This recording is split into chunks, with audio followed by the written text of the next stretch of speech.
Hello and welcome to A Star to Steer Her by 10 Forward number 31. Whoa! What? We're talking about 1987's Predator. Ooh. I do the theme, but I've already forgotten the theme because it wasn't that interesting. It's kind of a mix between Star Wars and there was some Deep Space Nine in there. It was Back to the Future because it was the same composer. Yeah. Oh. It's very similar. Alan Silvestri. I have thoughts. But who are you? Who has all these thoughts? I'm Chris, and I'm joined this day by... This is Commando Ames. This is strong female character, Caitlin. And they call me Dutch because I am from Dutchland. Austria. Oh, wait, what? And they call me Dutch because that's the kind of oven that I put my wife in when I fart under the covers. Damn. To be fair, Dutch is like an anglicized version of Deutsch, yeah. And they call me Dutch because that's how I like my dates. Oh, right. Oh, it took me a minute. I was thinking of the fruit kind of dates. Me too. I'm like, what's a Dutch date? It sounds delicious. It does! Like a Dutch baby. All right, anyway, let's get to the chopper.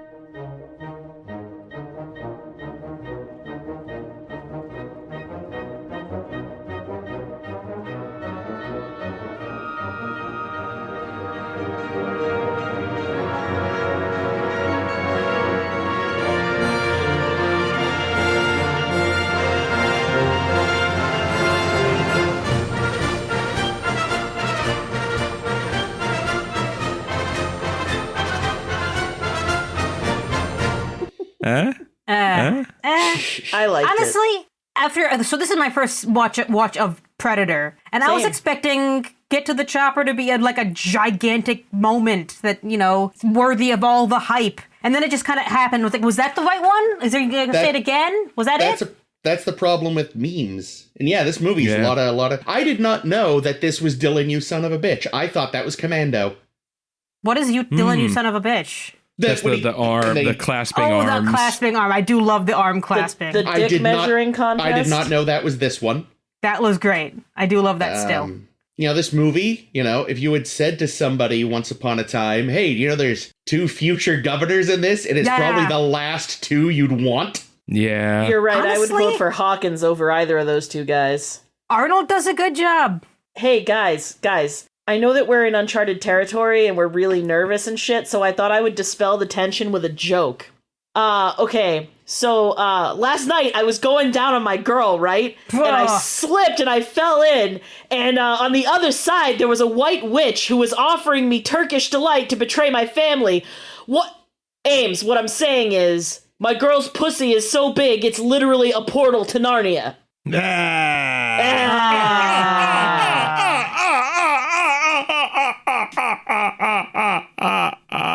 Oh, and then the Predator laughs too, which is a great moment for everyone. I thought that was awful. Why did that happen? I don't know. I thought that the laugh thing. Oh, the laugh thing. The thing, the Predator thing. mimicking the laugh was, if not good, at least interesting. It was spooky. That was meant to be a mimic? Oh, I did not pick up on that either. Well, because he was watching... Yeah, but it didn't occur to me that... What's his name? Hawkins. Yeah. Hawkins. He was Comedic watching genius, them... Hawkins. Well, no, but it was the... it was Billy who laughed. Yeah. So they were watching him laugh, and then later in the film, I think that was the idea, that the Predator was mimicking the laugh. In fact, in that same scene, there is additional laughing that the Predator is doing, and Billy looks around like, what was that? Yeah. Mm-hmm. I did not make that connection. That actually fixes something that very much annoyed me with that scene. Because I was like, really? This alien species has sardonic laughter? But no, he just mimics shit. Learned it, yeah. Well, next thing you know, he's going to be telling my girlfriend's pussy is so big jokes, and thank God. I was, on the one hand, so happy when Shane Hawkins died. I only had 2 problems. 1, he didn't suffer more. And 2, he didn't die in the middle of one of his terrible jokes. That would have been pretty good. The actor did write all those jokes himself, because he's also a screenwriter. No, that's mostly what he is. Guys, he is my soulmate. He's the guy that did he write or just direct Iron Man 3? I don't remember. I think it was both. Iron Man 3 was good, wasn't it? Yeah, and he's actually the guy behind Kiss Kiss Bang Bang, which I've never seen, but it's supposed to be fucking phenomenal. Who is this? Shane Black. Hawkins. Oh. Yeah, he's mostly a director and writer. This is one of his, like, handful of acting credits. Yeah, every single Speaking one of of handful, his... so I mentioned how big my girlfriend's Yes. pussy is. I kept thinking anytime he told a joke, I'm like, what is he, on this podcast? He wishes he were funny enough to be on this podcast. No, wait. Probably not. So this is an interesting movie, right? Because... Tell us.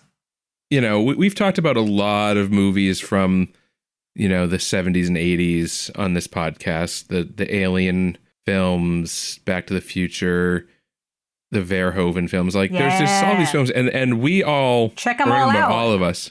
But many of us have sort of this maybe rose-tinted outlook on those films from being like having grown up with them. This is a film that I hadn't seen before. I don't think any of us had, right? No, I hadn't either, no. So, so like none of us really come into this movie with that history. No.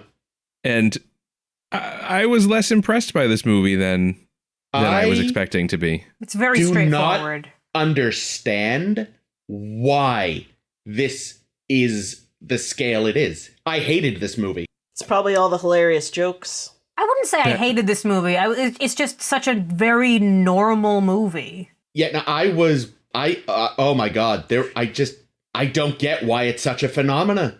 I mean, the Predator look is good. The Predator is got great. A cool monster. We got a cool monster. Arnold is great. You know, I mean, everything Arnold touches is pretty great. Arnold is Arnold. Yeah. Arnold does exactly what this movie needs, and it's very intriguing to watch him do it. I really liked his big... Yeah. God. I thought that was good. He has more lung capacity than I would have expected. Yeah, this is a group of men that you send all of these macho men into the woods with guns and like the biggest fucking guns you have on their bodies and on their backs. And they have rocket launchers and they have this massive machine gun and all these things that can't take out the Predator. But what does take out the Predator is like Arnold's wits and creating like these like from nature like booby traps and like a tiger trap and all these things. It's got a very arena sense to it. Oh God! Right? At the end when he like throws aside the rock, I'm waiting for him to go, I won't kill him. Do you Where's hear me? the Metron? The Metron, that's what Yeah, see, like, that end part where he wasn't saying anything, and it was like Battle of Wits, that should have been way more of the movie. Arnold disagreed, though. Like, originally, this was a movie in which, I wrote it in my notes, I have a million notes, there were supposed to be, like, way more people, way more aliens fighting, way more people, and they decided, we're going to scale this back. It's just going to be the what it's like to be hunted idea, in which there's going to be just the one guy, Dutch versus the Predator, and Arnold said, that's boring. I don't want to watch me for a whole movie fighting an alien. We need this whole team so that you can have a story. There was a story? Well, so... There was the Russian thing. There was some kind of Russian thing. Was it Russian? No, I don't think... I think they it was... were rushing through that story. It was, that's what happened. Yeah, it was like... It was generic South American guerrillas, and there was like a throwaway line about how they were being backed by Russians and had some Russians mixed in. And Dude, I mean, it's very Cold War, proxy war in South America bullshit. Yeah. You know, and something I thought was interesting is how the first 40 minutes probably of this film, we don't really see much Predator shit. No, like the most we get is the bodies of the previous group. Yeah, and then eventually some of the cloaking shapes in the jungle. We see some of that. We see like I think that they're good at sort of building slowly to the main plot. Yeah. You know, and like it takes its time, and it if you didn't know, like if you just like wandered into this movie without knowing what it was and just started watching it, you would have just assumed it was some standard, you know, action, you know, we're going to go like a Rambo type thing. It could have ended up being Jurassic Park: The Lost World, because it's a bunch of large men running around in the jungle, and you keep hearing noises of what could be dinosaurs. I swear to God, every time there was a noise, I thought it was a raptor. See, I didn't even think that. I just thought it was just like going and fighting bad guys in the jungle, which is very 80s. I mean, if not for the very, very opening scene, which is a UFO flying by and dropping something off, you'd have no idea what this movie was going to be. Yeah, that was his space Uber. Dropping him off for some 5 stars. Trip. Yeah, I sure was. Yeah, but then, I think when we get into it, there's definitely a lot of issues here. I think the fact, yes, it's a big macho, testosterone-fueled explosion fest, but the fact that there is only one female character in the whole film. I mean, I guess we don't know the gender of the Predator, but yeah, the fact there's one female character, she barely says or does anything, and then she disappears before the climax. And it's mostly in Spanish, which Pancho has to translate for everyone else. Yeah.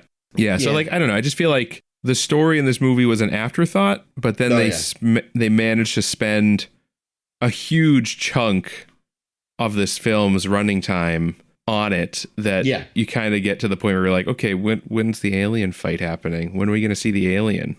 And it's just so much, things being too long. Really, they set the tone so quickly with that. That helicopter ride to the drop zone, I don't know how long it was. It felt like 5 minutes. I'm sure it wasn't that long. Either way, it was too fucking long. At some point, I was like, is this still happening? It's trying to do this thing where you kind of get to know the guys and their whole thing just through their interactions, but they weren't good enough. Yeah. Aliens did it much better with much better with our crew. That wanted to be that, except that scene came later, but that's what that scene wanted to be, and it failed so hard. The only thing it made me do was fucking despise Hawkins. Chris is so mad at this movie. So it's hard not to draw parallels from this movie to Alien, the original, and as well as Terminator, I would say. Well, because they're often spoken of in the same breath. Well, and I just think that the idea is very similar, because so in Alien you have this unstoppable monster, and you have your one survivor that has to destroy it, defeat it. Yeah. And it's the same thing in Terminator, where you have this unstoppable monster and you have one survivor that has to defeat it. And I think what I was thinking about is why does Alien and Terminator work so well when this movie doesn't? And I have a theory that I want to propose. Go for it. So at the start of Alien, you have this crew that's just kind of they're just working a job. They're like truckers, space truckers. Yeah, complaining about the pay. Yeah, complaining about the pay. They're just here, doing their job, 9 to 5. And then you have Ellen Ripley, who is just a lady. She's just a lady that works in space. Yep. And then let's go just jump over to Terminator. You have Sarah Connor, who's a waitress. Yeah. Just working a job, just doing shit. And in both of those movies, they get thrust into this extraordinary situation. They don't start the film as the badasses that they become. They start the film as kind of weak. True. In this, not in the literal sense, but I mean, they're just not cut for this yet. Yeah. And then through the trials that they face throughout the films, they develop into these fucking badasses. And that's why in Aliens, Ellen Ripley is already a badass. And in T2, Sarah Connor is already a badass. But I think that journey from sort of the untested, weak, not fit to fight, damsel in a sense, to the certified badass by the end is an important journey in those films. And in this film, we're told literally from the first lines of dialogue, really. Arm clasp. Yeah. These guys are fucking badasses. Arnold is a fucking badass. Carl Weathers is a badass. Jesse Ventura is a badass. Everyone's a fucking badass. And then they get fucking Worfed through most of the film. Yep. And he defeats the alien in the end. But I don't feel I just feel like he did what we were led to believe the whole time. I never felt that there was any sense of like Arnold's gonna not defeat this thing, because it's been harped upon throughout the film that he's just a fucking badass. Yeah, but he defeats it in a way that you're not necessarily expecting at the get-go. At the get-go, it's like, these are men with guns and strength, and you think they're probably dumb. They're a bunch of dum-dums. They say lots of dumb things and do lots of dumb things. Well, his team does. And here's another thing I think this film does, is that does successfully, I'll say, is Arnold is, even though he's like the big, tough, badass guy, he's not dumb. And like all of his other team is kind of dumb. They're just the muscle. But they set it up early in the film that Arnold isn't just dumb muscle. And the way they do that is in the scene where he uses the truck. I love that scene. He puts the bomb in the truck, because like everybody else would probably just run in guns blazing and probably get shot to bits. But he's like, oh, I'm going to like create a fucking distraction and also kill a bunch of them in the meantime. And the other ones are like, what the fuck's he doing? Why is he doing that? Oh, now I see. So I think like they set it up early that he's resourceful and intelligent, but also, you know, a tough guy. So that it makes more sense at the end that he uses those same skills to defeat the alien. He's also kind of psychic, because somehow he divines like, no, don't take the gun. He won't hunt you because it's not sporting. It's like, how did you figure that this was out? A little out of nowhere. It was just a way to get the woman off the fucking stage. Right, but also, like, if that's really what you think, then the easiest way to beat this thing is you all put your guns down and walk away. Well, at that point, he's the only one left. No, I think Billy was still alive at that point, maybe. Nope, he was Poncho not. hadn't been. Well, it's Poncho still. Either way, it was just, yeah. That line came out of nowhere and annoyed me. Yeah. Yeah, some of the deaths were better than others. Billy, I feel like, I don't know what they were doing, or if they were doing like the noble Native American stands up and sacrifices himself and does something that's like vaguely, like I think Ames joked while we were watching, like, is he going to strip? Like, is he going to pull a Chakotay here? When he took the shirt off, my next thought was he's going to take the pants off and say hello. Like, did they get the same advisor on this film? This is how we say hello. Fun fact, Billy's actor also ran for governor, but he didn't win. Rats. True? True story, He seems like an interesting character, because I have so many, I have the strangest notes on this movie because all the weird shit on IMDb is just bonkers. Here's a great fact about Billy. If I find He's not Native American notes. All right, here we go. Here's my favorite note on Billy. The studio's insurance company wouldn't agree to insure the production unless a bodyguard was hired for Sonny Landham, who played Billy. Not to protect Billy from anything, no, to protect Sonny from anything, but to protect everyone else from Sonny, because he was well known as being a violent weirdo. Yeah, that tracks with short temper. That tracks with some stuff I read on his Wikipedia page. Interesting. Wait, said he didn't make governor. Holy shit. Yeah. Well, fuck, as far as I can tell, that more or less means he could be president. Maybe he was selling himself short with the governorship. Yeah, in comparing him to Chakotay, I thought one interesting thing that was that unless I missed it, they never once bring up that he's Native American in lines. No, it's just kind of there. He's just there and acting. Yeah, they leaned into all the tropes. You know, he's a tracker. He's the tracker, yeah. But there was never he can sense something on the wind. Yeah, there was never this reminds me of a story from my people or anything. Yeah, no. There's never anything in there. Some of what they did I thought was potentially interesting. Like, you know, he's got this pouch that he wears around his neck that is significant to him that, you know, we don't know what it is. Tic Tacs. I hope it's Tic Tacs. It's worry dolls. You know, and he takes it off at the end just before he gets it. Takes it. So, you know, obviously I think they're trying to imply, okay, this is some sort of meaningful Native American something.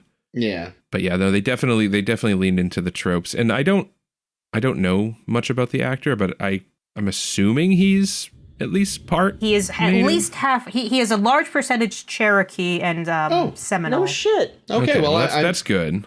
That's good. I'm impressed he's actually I partially assumed he was Native just American. a honky. That's impressive. I really didn't care about anyone except I ended up really liking Mac. Oh, interesting. Mac had a great turn though, because I really actually the one thing that I charted on any of the other characters, because Billy, I just liked his look. He had a great look. Hawkins, I just wanted dead because fuck that guy. Yeah, no, God, fuck Hawkins.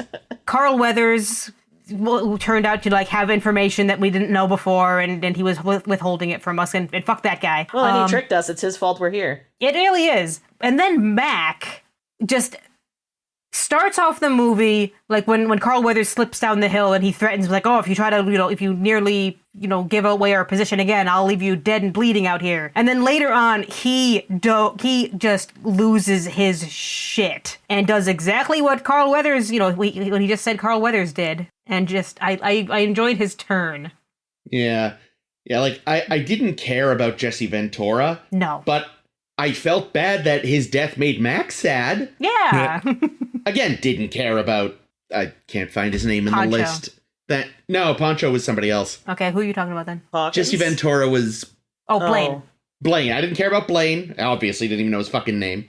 I mean, I didn't care about any, but like, Mac was so sad. It's like, I don't know why you two were friends. I'm sure he called you the N-word constantly, but pretended it was in fun. But, sure. I'm sad your friend is dead. Like, I don't know. I almost wish, like, Mac had been the last one standing that had to kill the Predator. That would have been a fun twist. Yeah, that would have been good, actually. That is a thing, too. I think having the gorilla lady be the last one standing, that would have been interesting. Yeah, that would have worked. Yeah, Again, I totally missed when she left, too. I was like, wait, we haven't seen her in a while. Where did she go? She just disappears. Or, like, not disappears. Well, but, he tells her to Arnold's get to like, the chopper. get to the chopper. Yeah. Like, how does she know where the chopper is? Weren't they like 10 miles away from it at that point? Yeah. And also, like, why even have, like, what was her purpose as a character in this film other than, oh, we need to have at least one woman in the well, and also in her, the like, movie.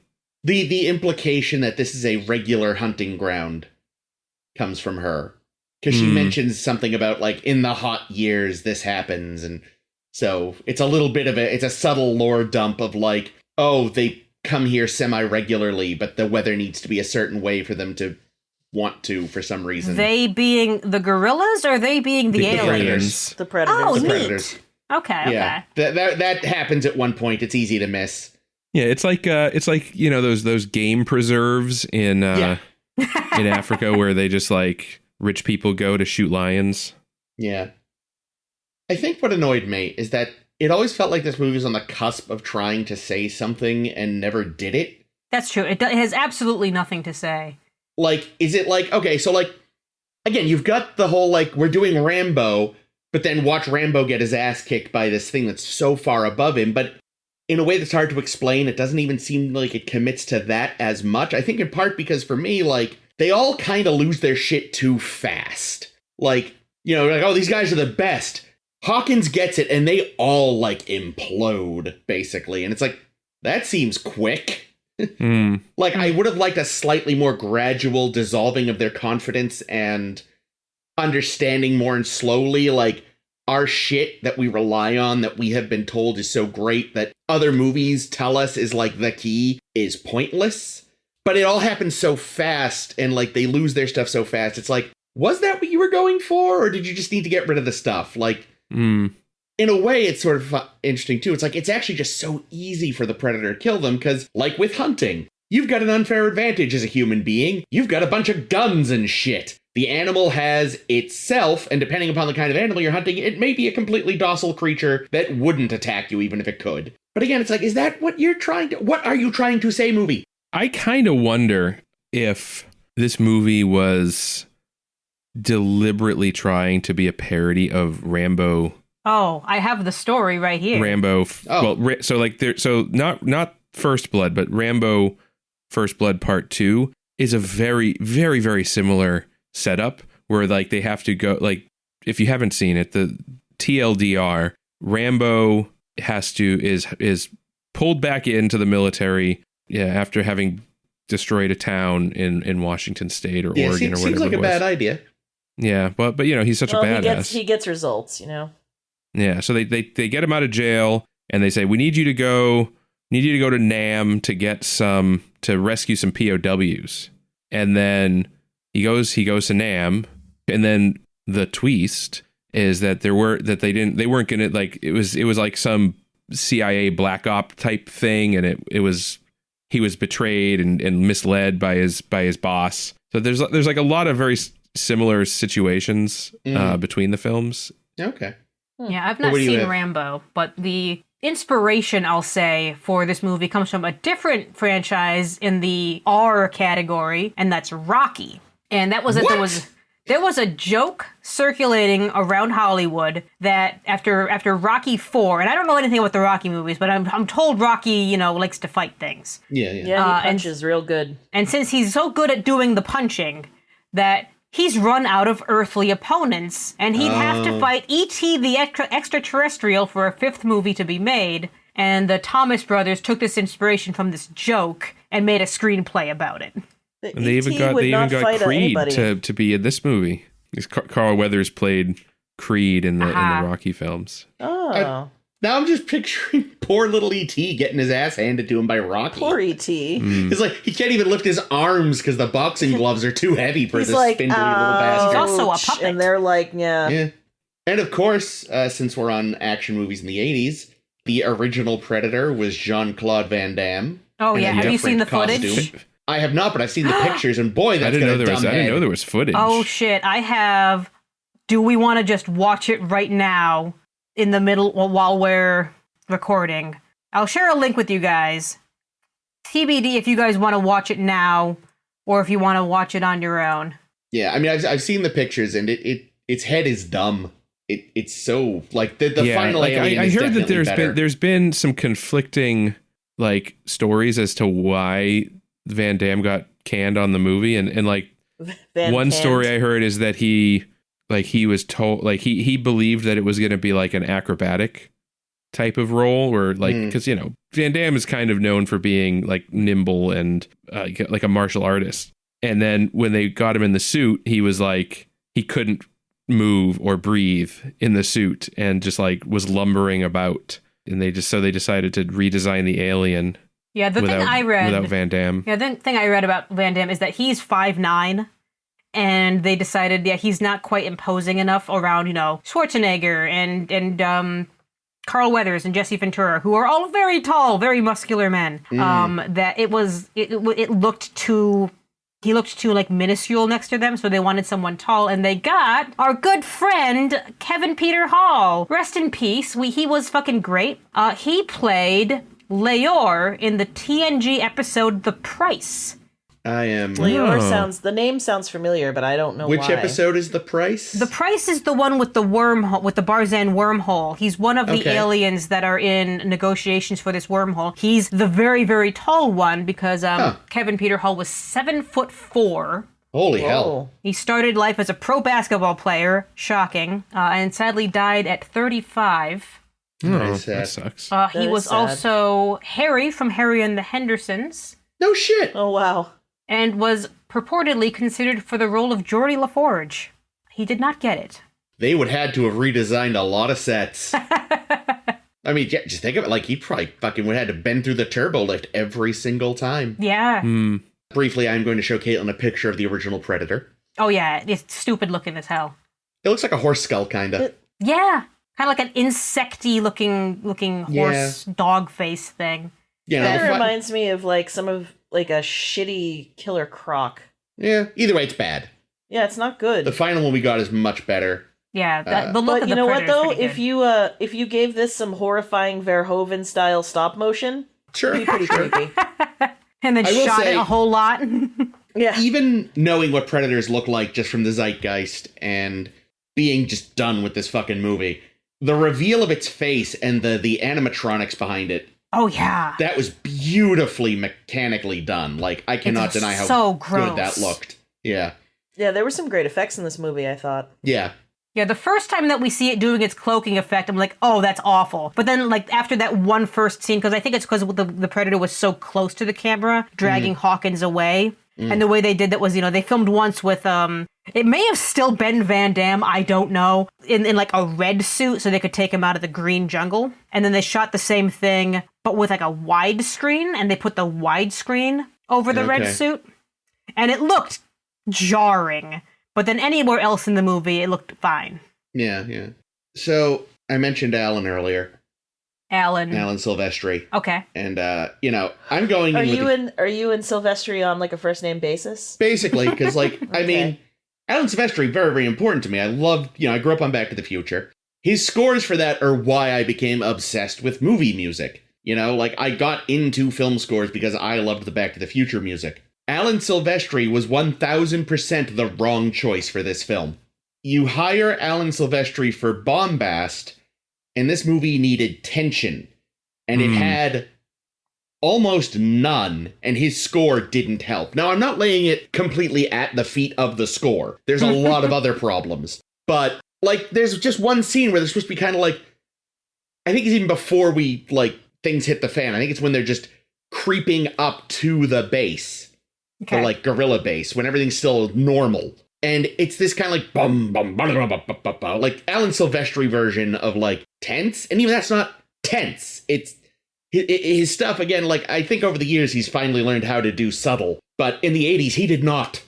And again, that's why they hired him Back to the Future. They were this is kind of a low-budget film. We need your music to make it seem bigger. This didn't need bigger. This needed this had intimate. Explosions to be big. Yeah, there would have been moments where big music was appropriate, but the majority of the film should have been subtler music, quieter music, tense music. There's no, and I mean, yes, obviously any of these movies, you go in, I've never seen it, but I'm all right, obviously everyone except fucking Arnold's gonna die. But even with a movie like that, you can still create tension, because I don't know when or how, so you can still give me those moments. And again, not just the score, just filming, script-wise, timing, I don't think I ever felt tense, once. And the score did not help. And I mean, I hate to bash an Alan Silvestri score, but, I never, I think Chris needs to have his own podcast where he just discusses scores, because I never notice them. Yeah, no, I do sometimes, but not. I think the title for the podcast can be "Settle the Score" or something like that. That's a good one. Who would you think would be a better composer for this film? Just someone who can do subtle. I don't know off the top of my head enough film score people and who was active in the 80s. I don't think Danny Elfman was working yet, although his stuff wouldn't have fit either. How dare you ask this question, Caitlin? Jerry Goldsmith. Because I so don't care. Just get John Williams. Vangelis back from that would have been interesting. Yes. Nope, Jake hit it. Vangelis. Blade Runner. The first one. He did the score for Blade Runner. I believe you. I was going to say, oh God, Toto. It's the definition Toto is the of subtle. answer. Toto, sure. Oh, yeah, what did they do? They did Dune, right? Yeah. Dune. Yep. Which ain't a terrible score, except for some parts of it. For the weirdness of that movie, it was fitting. But we've covered Dune before. I think in terms of the sounds of things, the clicking-y sound that the Predator makes is actually kind of tense. Because it's not, it's an unusual noise. And I think that's a very, intimidating noise. Yeah, I think this movie could have benefited from speaking of Blade Runner, a Ridley Scott approach to the monster in the same sense of how they did it in Alien. Because there are bits about this monster that are scary, like the clicking. Imagine if there was a very quiet scene where they were hiding from it and you just heard that clicking. That would have been great. There were some of those scenes. And they tried to do some of that. Yeah, I thought that there was a great shot when Arnold is hiding in wait after trying to lure the monster out with the flame, with the fire. Yeah. And you see just the effect. Yeah. Right behind Arnold, and you're like, yes, oh, I know. shit. I know the scene you're talking about, and it's a close up of kind of Arnold's eyes that are just and white, you see him white. realize, oh shit, it's right behind. Yeah, oh, that's that when was the a good blood one. is dripping, right? Was that the blood? No, that scene? was way earlier. Oh, okay, never mind. This is right before he ends up the final fight, basically. Oh, okay. Yeah. Oh yeah, that was another thing that was too long. The pan up to Hawkins' body. He's like, okay, so yeah, his blood is dripping. We're going to Hawkins. We know where we're going. Yeah. Yeah, that shot was good. Although again though, like that whole end thing, there was a lot of it was minimized for me because I'm just sitting there going like, how does this magic mud work? Well, I think the idea of the mud was that, you know, the Predator's vision is based on heat. Right. So like the mud is just cooling the surface of Arnold to match the ambient but if he was cooling him that much, he would die. That's the problem. Is like at the end of the day, his core is still hot. That's not how like.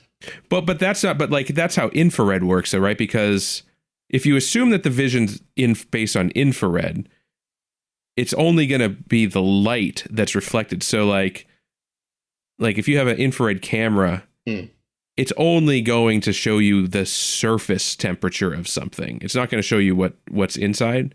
So it does make sense. All right, I didn't know that. In that way, yeah. Like you can actually fool infrared sensors with mirrors because they'll just like you can stand behind a mirror and it won't see you. Yeah, because it'll just see whatever the mirror is reflecting. Okay, so that kind of fixes it. I kind of figured if you're giving off enough heat at all, even if your surface was cooled. See, I thought you were. Well, I mean, the thing is, though, it still doesn't make a ton of sense because he wasn't completely covered in it, so his eyes, for example, would still reflect, or emit, I should say, infrared light, and like the infrared that's coming off of, and it would also heat the mud. Like his body heat would warm the mud. Mud would eventually warm up. Well, but heat catches up to him when he's like just like pulled out of the water, though. But then time passes while he's building his traps. True. Yeah, you know, unless you assume. Yeah, I guess the infrared isn't. You're okay. The infrared isn't reflected; it is emitted. I guess the heat is emitted as infrared light, but it is still light that would be blocked by the mud. Yeah. Yeah, see, I thought you were referring to the magical mud in that when Arnold crawls out of the swamp and he's got like some mud on his arm a little bit, and then he turns around and the alien and Predator's coming his way, and suddenly it pans back to him. He's got a little bit more mud on him out of nowhere, and then pan back. Predator's coming out of the water, and suddenly Arnold is just entirely coated in mud in the next shot. Well, it was kind of like it's referring back to the earlier part of the film where every time they cut away and back to a member of the squad, they were wearing less clothing. I'm down with that. Yeah. Like, I get that the idea was they were gradually stripping it as they went through because it was hot. But it was just kind of funny that it felt like every time you turn back, like something was gone. Like, when did you do that? That I found funny, though. They were playing Strip I Spy. Yeah. Now, I know that, like, so Arnold, this is sort of still at the kind of the beginning of his I think so career, because like he you know, obviously the Terminator happened, but he wasn't really the star of the Terminator. He was just the monster. And then Commando, I guess, was probably before this, maybe. And then I don't know what else, but like, so I know that they're just trying to establish him as a big movie star. And one of the things that they've decided apparently for Arnold, which continues throughout his career, is he's got to drop one-liners. Like that's going to be his calling card. What was your favorite one-liner? Well, I won't say my favorite one because I thought that they were all horrible and just out of place in this film. Yeah. Knock knock. But you know, I appreciate, like, from the campiness value. I'll say my favorite was probably "Stick Around." When he threw the giant knife at the guy and stuck him to the wall. That's the one that has a story behind it. So I'm glad you brought it up. Perfect. Because I don't know if you got a good look at that knife, but it looked stupid as fuck. Because they had this knife commissioned to be like this machete thing they would have had, and they show it to them and they bring it on set and it's like, here's your knife, and they're like, oh god, this thing sucks. We have to find a way to get rid of it. So when Arnold like throws it and the guy sticks into the wall, when you say stick around, it means you don't have to get the knife back. So Arnold like ad-libbed the stick around. Arnold came up with the stick around line. And this way, the knife is gone, so you don't need this terrible prop anymore. Wow. Perfect. Winner. See, the movie, I think, Jake, you landed on something. The movie either needed to take itself more seriously or it needed to go full camp. Mm-hmm. And it tried to be both for a while, and that didn't work. Like, even like you said, Jake, almost like, is it a parody? I remember thinking as they were just fucking destroying that guerrilla camp, it's like, you guys don't seem too concerned about the hostages you're trying to rescue. This seems pretty indiscriminate. Yeah. Which makes it, again, seem semi-parody, but, you know? Yeah, and that's why, like, I do wonder if maybe there's just some layer of this movie that I haven't picked up on, like the people that think, you know, RoboCop is a serious film, or Starship Troopers. Like, is there something that I like? Am I being daft in not finding the biting satire that's hidden in this? Like I said, I think what it is, and that's what drove me crazy, was like, it felt like maybe it wanted to be one, but isn't succeeding for reasons I can't quite. Because like, it doesn't really have a message. Yeah. You know, like RoboCop is a great parody because it has something to say about various things, but let's just pick one and say, you know, corporate bullshit. And, you know, and Starship Troopers works because it's, you know, it's about fascism and a commentary on that. Whereas this one, I'm like, okay, what if there were commentary here? What would it be? Big game hunting is bad. I mean, sure, but they didn't. Toxic masculinity gets you killed. No, God, the 80s wouldn't say that. No, but they could have, right? They like there could have been something interesting in there. The woman we have did characters live. that are. Well, not only did she live, but she got away like unscathed. Yeah, but she's also about to be brought to like a CIA Black Ops prison to be murdered. Yeah, but I was worried about her the whole time. Fair. Like in a sexual assault kind of way. Because I just wish that they had given her something, anything to do. At all. Yeah, anything to do. Yeah, personality would have been nice, but even barring that, just like have her save Arnold at one point or something. Yeah. Well, and I do also something. I like the idea of her being the one who like takes it out in the end. You know what I mean? There's no man out there waiting for us, and then she's like. Then there's the, you know, that just draws even more comparisons to Alien.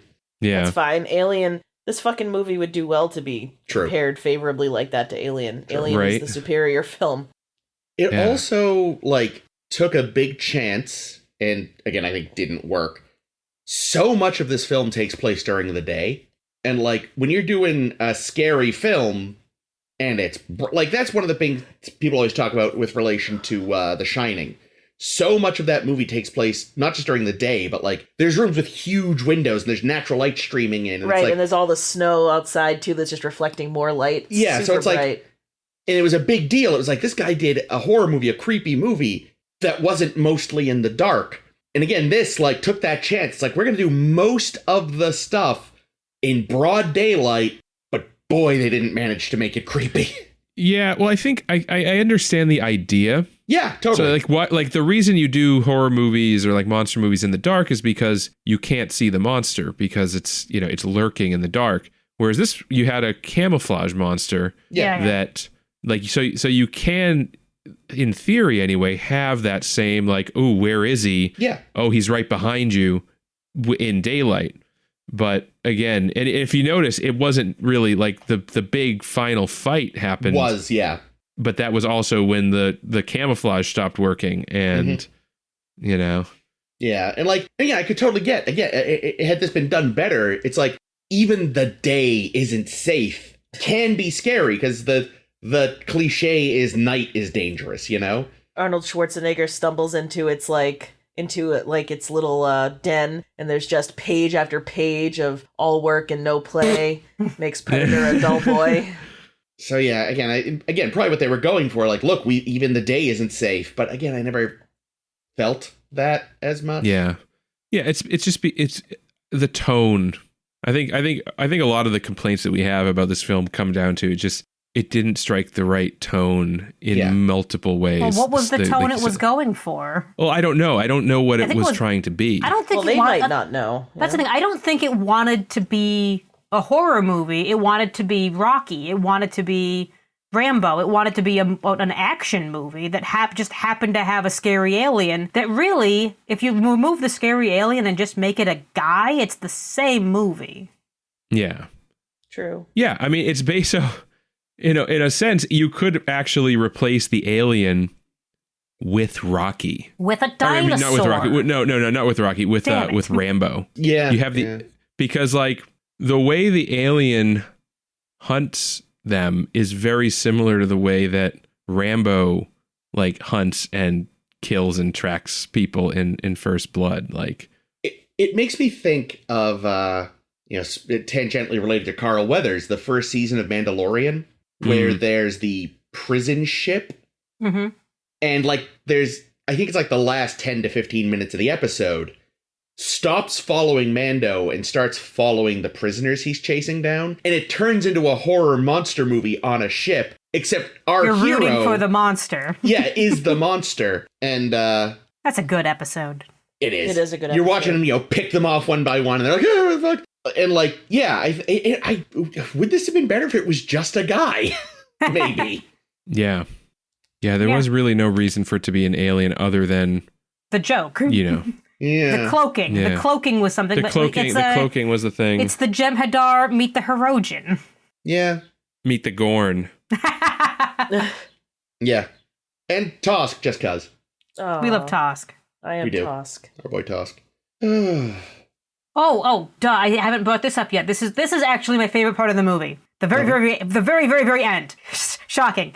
So, we finally get Arnold to the chopper. Arnold, damn it! You've been saying this all movie. Get to the goddamn chopper. And one of the helicopter pilots is also played by Kevin Peter Hall. So it's like Predator survived. Aw, friend.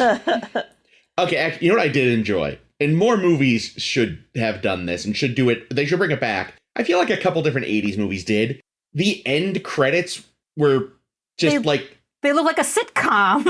Well, but it was almost like it wasn't just clips from the movie. It was clearly special. Like it was the closest you'll ever have in a movie to actors coming out and taking a bow, and I actually kind of liked that. It helped because my first watch through the movie, I still hadn't gotten most of their names yet.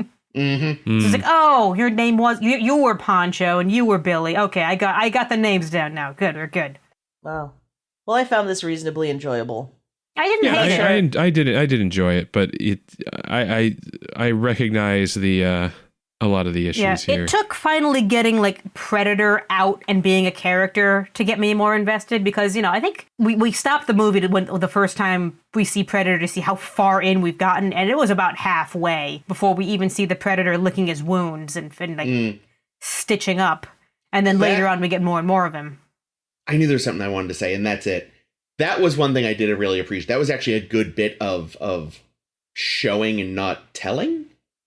Was like, because, again, compared to, say, Alien or a lot of other sort of, say, B-50s alien monster movies, they're usually monsters. They are largely acting on instinct. They are, even the Xenomorph, while it's intelligent, is still more on the side of animal than... mineral. Humanoid. Whereas this, obviously he had tech, but then he stops and, whips out a first aid kit and does, some field dressing, and you're like, oh, this is a person. It's funny looking. Yeah. But it's a person. Ooh, you know what was a good touch? He takes out his little, as he knows he's going to die, Predator takes out his little, wrist-mounted thing and types in some commands, and you see an alien countdown timer, and you see whatever their language is, and it's it's a wholly new, type of language, written language of whatever these numbers or characters are. I thought that was a really good touch. Yeah, it was really nice not being Roman fucking numerals, Star Trek. Yeah. Well, and plus, though, I think, honestly, if it had been Roman numerals, it would have been more obvious more quickly to Arnold, what was happening. Yeah. I think you needed it to be alien for it to take him a minute to, realize what was going to happen.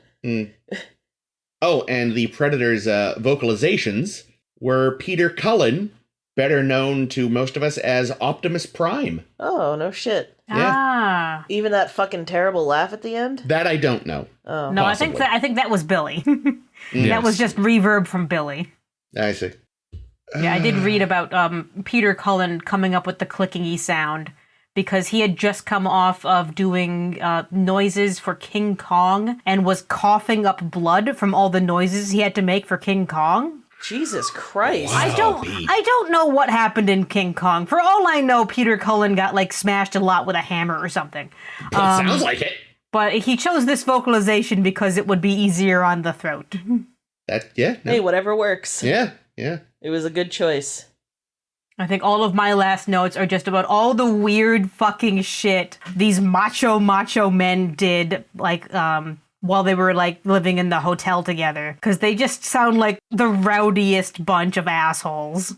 Yeah, that's not a surprise. My favorite note, here's my favoriteest note that there is, and that's that Jesse Ventura, he learns from the costumer as they're, getting his measurements for his costume and shit. And the costumer says, oh, your arm is bigger than Arnold's. And Jesse Ventura says, oh man, I gotta use this to my advantage. And he goes to Arnold and he says, hey Arnold, let's do an arm comparison contest and measure and whoever gets the bigger muscle, like, gets a prize or whatever. And Arnold's arms are bigger because he had, like, told the costumer to lie to Jesse Ventura about it.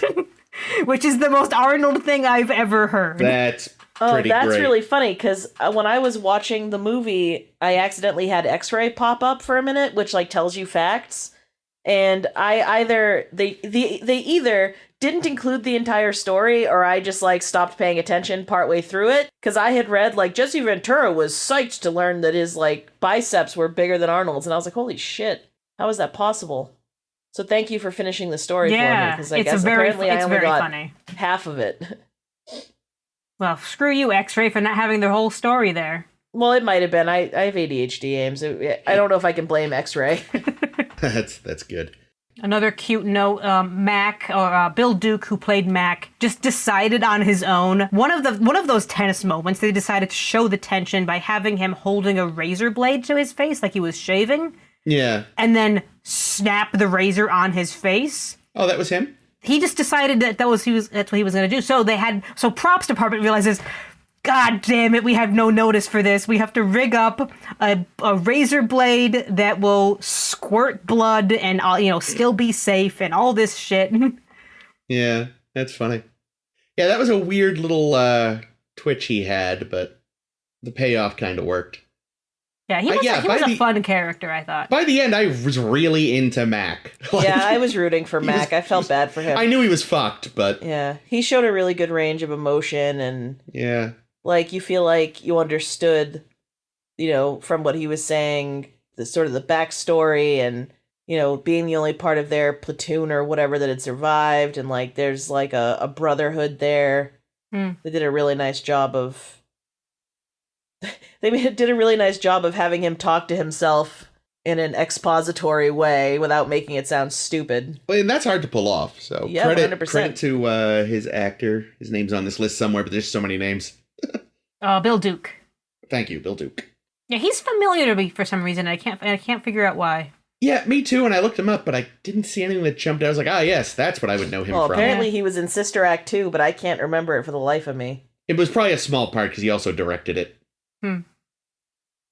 So, funny timing on our part, because as of recording just last week, so roughly 2 weeks ago by the time you're all listening to this, listeners, they just announced, again, this franchise is still going in some way, shape, or form. They are doing a Predator versus Wolverine comic miniseries. Oh, okay. Like an X-Men crossover? Yeah. Yep. Wow. I really fucking hate crossovers. Oh, you think that's bad, Ames? I actually was gifted, because someone assumed I would want this because of half of it. In the 90s, there was Batman versus Predator. Oh, weird. Wow. That's a really weird one. Does Predator yeah. visit Gotham? It's been so long, I don't remember, probably. But keep in mind, Predator 2 takes place in a city. Does it? Okay, I've also not obviously seen Predator 2, and I'm a little curious. I know Carl Weathers. He was in X-Men 3, Bill Duke. Oh yeah, that's right. He was some random character. Trask. So hang on. The one who's... If there is a Batman Predator crossover and a Wolverine Predator crossover, does that mean that there is a DC Marvel Predator multiverse? I would say yes. Does that multiverse also include the Alien franchise, since there's also Alien versus Predator? I'm gonna go with just they're not canon. No, of course not. But yeah. I'm gonna go with yes. What I really want... Maybe the predator species is like cross-dimensional and can just go and hunt whoever they want. What I'm really waiting for is Predator vs. Archie. Lower Decks, Strange New Worlds, and Predator. I mean, that's basically what the Gorn episodes of Strange New Worlds are alluding to. But yeah. Yeah, my final note here. There's both a lot going on and yet also very little going on. That's a good way to put it. Yeah, that's this movie. I also wrote down Arnold. There's an option. You could just leave. You could go. Get to the chopper. You take your own advice, dude. Yeah. I'm going to take my own advice. I'm going to get to my chopper right now. Woo! All right, so that was Predator. We did it. Herogen or better. Congratulations, everybody. Yeah, Herogen and Predator. Clearly. Herogen. Next week, we're back to whatever it is we do that you all love and have been listening to for, 85 years now. So long. So many episodes, because we're doing the Voyager when we're not doing things like this. We're almost through the whole of Voyager. We just have a couple episodes left. Right now, we're planning next week is going to be Shattered and Lineage. So definitely join us for that. We'll be back doing those things. We're also, active on our Tumblr, doing lots of blog stuff. We're in the middle of a little Deep Space Nine kind of showcase of various blog posts, so definitely be checking those out. That's over at shbpodcast.com, or just search Tumblr, or just find links. They're around. We're around on Facebook and Twitter as well, or just here. Knock knock, bitches. This has been Ames. Do it now! This has been Caitlin. Get to the chopper! It's Jake. And this is Carl Weathers' severed arm. Oh, God, that part was the worst. He didn't seem to mind that he lost it at all. He's a badass. He was still going with it. How is he going to do the arm clasp with Arnold now? I know. That's the saddest thing. Yeah. That was like foreshadowed from the very beginning with the arm clasp. Huh. I mean, also he's dead now, so... True. That was also foreshadowed from the very beginning. Yeah. Because he was in a movie called Predator. I mean, look, I give the movie credit being a fucking action monster movie from the 80s that I was legitimately sitting there going, all right, which of the not white guys is going to get it? Because it's always the not white guy first. But then it was the most horrible of the white men who got it first. I was so hooray. happy. They picked the right one. I just want to end on that note. Fuck Hawkins. I hated him. Good night.